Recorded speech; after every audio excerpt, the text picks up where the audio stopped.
Welcome to AP 24/7. Amaravati రాజధాని రీలాంచ్కు సంబంధించి ప్రతి పని కూడా పూర్తయిపోయినట్లు తెలుస్తుంది.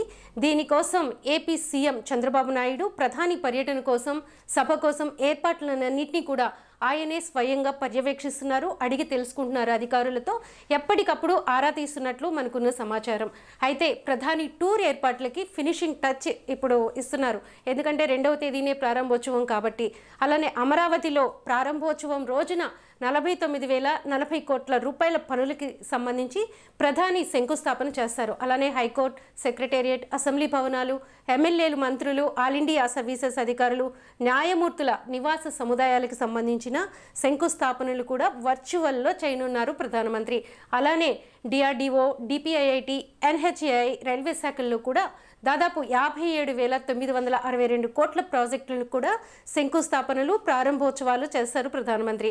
అలానే వీటన్నిటితో పాటు ఇంకా ప్రతిష్టాత్మకంగా ఏపీ ప్రభుత్వం తీసుకున్న నాగాయలంకలో 1,500 కోట్లతో నిర్మించే మిసైల్ టెస్ట్ రేంజ్కు కూడా శంకుస్థాపన వర్చువల్లో చేయబోతున్నారు ప్రధానమంత్రి. అయితే వేదికకు సంబంధించి చాలా కూడా కేర్ఫుల్గా గమనిస్తూ ఉన్నారు. ఎందుకంటే రాబోయేది ప్రధానమంత్రి, సో ప్రోగ్రామ్ను కూడా ప్రతిష్టాత్మకంగా తీసుకున్నారు కాబట్టి ప్రధానితో పాటు వేదిక మీద మొత్తం 14 మంది ఆయనతో పాటు కూర్చుంటారు. అలానే ప్రధాన వేదిక మీద మోదీతో పాటు రాష్ట్ర governor CM Chandrababu, deputy CM Pawan Kalyan, కేంద్ర రాష్ట్ర మంత్రులు కూడా కూర్చునేలా ఏర్పాట్లు చేశారు. అలానే బహిరంగ సభకి 3 వేరువేరు ప్రాంగణాలు ఏర్పాటు చేసినా కూడా వేదిక మాత్రం ఒక్కటే ఉండేలా చర్యలు తీసుకున్నారు. సభా ప్రాంగణాన్ని అధీనంలోకి తీసుకుంది ఎస్పీజీ కూడా. ఎస్పీజీ ప్రధాని భద్రతకు సంబంధించిన కారణాల రీత్యా హెలీప్యాడ్ నుంచి కూడా ఇప్పుడు, ఎందుకంటే పాకిస్తాన్కి ఇండియాకి మధ్య వార్ మీన్స్ ఒక చర్చలు ఇవన్నీ కూడా నడుస్తున్న నేపథ్యంలో వార్ వస్తుంది అనే ఊహాగానాలు ఉంటున్న నేపథ్యంలో ప్రధాని భద్రత అనేది చాలా ప్రతిష్టాత్మకం.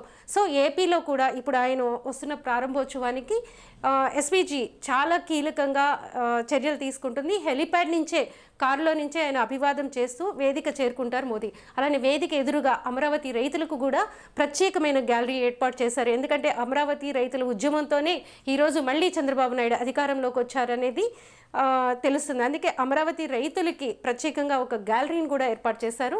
అలానే వివిధ ప్రాంతాల నుంచి కూడా వచ్చే ప్రజలు కూడా రేపు ఉదయం అంటే 2వ తేదీ ఉదయం 11 గంటల నుంచే కూడా సభా ప్రాంగణానికి అనుమతించబోతున్నారు. అలానే ట్రాఫిక్ ఇబ్బందులు రాకుండా కూడా ముందస్తుగానే ప్రత్యామ్నాయాలను కూడా ఏర్పాటు చేసుకుంది ప్రభుత్వం. ఒకవేళ వర్షం పడినా కూడా ప్రజలకి ఎలాంటి ఇబ్బంది జరగకుండా ఏర్పాట్లు చేసినట్లు తెలుస్తుంది. మరోవైపు ప్రధాని సభకు రావాలంటూ రాజధాని మహిళలకు ప్రభుత్వం ప్రత్యేకంగా ఆహ్వానిస్తుంది. అలానే రాజధానిగా అమరావతిని ప్రేమించే ప్రతి ఒక్కరూ కూడా స్వచ్ఛందంగా రావాలని చెప్పేసి కూడా పిలుపునిచ్చింది ఏపీ ప్రభుత్వం. ఇంటింటికి వెళ్ళి బొట్టు పెట్టి మరి మహిళలను కూడా ఆహ్వానిస్తుంది సిఆర్డీఏ. అలానే ప్రోటోకాల్ ప్రకారం అందరికీ ఆహ్వానం సిఆర్డీఏ పంపినట్లు సమాచారం. అనుకున్న ఈ కార్యక్రమానికి దాదాపు 5 లక్షల మంది వస్తారని కూడా ప్రభుత్వం అంచనా వేస్తుంది. ఏది ఏమైనప్పటికీ ఈ రీలాంచ్ అనే విషయాన్ని చాలా ప్రతిష్టాత్మకంగా తీసుకుందని చెప్పొచ్చు ప్రభుత్వం. అలానే ప్రధాని వేదికపైకి రాగానే అమరావతి రీస్టార్ట్ పైలాన్తో సహా వివిధ ప్రాజెక్టుల పనులను కూడా ప్రారంభిస్తారు ప్రధానమంత్రి.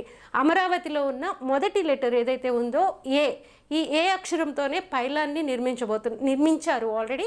అలానే 21 అడుగుల ఎత్తుతో పూర్తి గ్రానైట్ స్టోన్తో నిర్మించిన ఈ పైలాన్ను కూడా ప్రధానమంత్రి ఆవిష్కరించనున్నారు. సో మొత్తం ఏర్పాట్లు పూర్తయినాయి. ఇక్కడి నుంచి నిజంగానే ప్రధానమంత్రి ఎన్ని ఆవిష్కరించబోతున్నాడు? ఎందుకంటే ప్రభుత్వం చెప్తుంది 3 సంవత్సరాల్లో రాజధానిని పూర్తి చేస్తాము అనేది. సో ఇక్కడ ఫండింగ్ ఎలా రాబోతుంది, ఏంటి, ప్రధానమంత్రి ఇవ్వబోయే హామీలు ఏంటి, వాళ్ళు ఏం చేయనున్నారు అనేది కూడా మనకి ఈ ప్రోగ్రాంలో ప్రధానమంత్రి వచ్చిన తర్వాత మనకు ఒక స్పష్టత వస్తుంది అనేది మనం చెప్పుకోవచ్చు.